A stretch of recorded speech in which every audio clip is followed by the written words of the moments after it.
Bom, gente, recentemente a gente teve aí o caso de alguns jogadores que caíram no golpe de pirâmide financeira. Porém, tirando esse caso, a gente já tem casos recorrentes, né, de pessoas que vêm caindo nesse golpe de pirâmide financeira. Então eu venho chamar vocês hoje para a gente aprender um pouco sobre o que é pirâmide financeira e quais são as principais características. Bom, para a gente continuar o raciocínio e falar sobre pirâmide financeira, a gente tem que entender primeiro as características da pirâmide. Quais são as principais características de uma pirâmide financeira? O primeiro é que ele promete risco baixo e retorno alto. O que a gente, quando tem um mínimo de educação financeira e estuda o mercado, a gente vê que isso não se relaciona. Quando a gente entende as leis econômicas, a gente vê que todo investimento, quando ele tem um risco baixo, a tendência é que o retorno também seja menor. E vice-versa, se o risco for maior, a tendência é que o retorno também seja mais alto. Outra coisa que a pirâmide financeira ela tem como característica é um retorno acima do mercado, retorno financeiro que eu digo. Hoje as pirâmides elas estão aí prometendo em termos de 10% de retorno, 5%. E se a gente for estudar a situação econômica do país atual, a gente vê que o mercado ele está retornando muito menos. Outra coisa também de característica, e a última característica que eu trouxe para vocês, é a necessidade de novos entrantes, que esses novos membros são justamente quem sustenta a pirâmide aqui na sua base. Nesse modelo que eu trouxe para vocês, a pirâmide financeira, ela justamente ganha esse nome porque essa base, ela sustenta quem está em cima. E justamente ela vem do menor para o maior. Ou seja, as pessoas da base sustentam quem entrou, né? Então a tendência é que entre muito mais pessoas do meio para o final do que no início.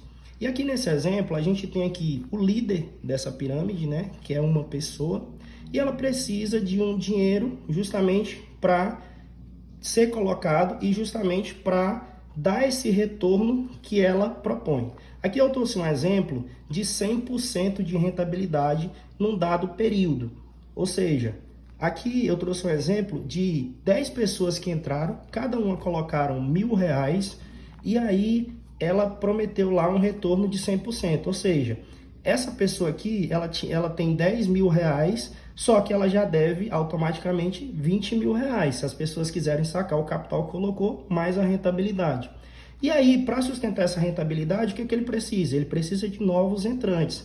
Então, ele consegue mais 10 entrantes no mercado que dão esses R$10.000 a mais para ele e que aí ele consegue sanar essa dívida com esses 10 primeiros entrantes. Só que aí temos um problema. Ele sanou a dívida, só que agora, ao invés de dever R$20.000 no mercado, ele já deve R$30.000, porque ele pegou dos primeiros 20 a rentabilidade de 10, ele tirou 10, pagou a rentabilidade e só sobrou os mesmos 10 mil. Então já tem um furo aqui de R$30.000. E para que ele consiga, de alguma forma, R$30.000, se ele tem 20 aqui, né, 20 pessoas já, ou seja, a rentabilidade é de 100%, agora ele tem aí um compromisso de R$40.000. Então ele precisa que entre agora 40 pessoas para que gerem esse R$40.000 para ele e aí de alguma forma ele continue sustentando essa pirâmide. A questão de toda disso aqui é que esse processo ele tende a aumentar num dado período. As pessoas que vão entrar elas tendem a ser maior, porque de fato essas pessoas aqui começam a ter rentabilidade e as pessoas crescem o olho, né? E aí o que acontece?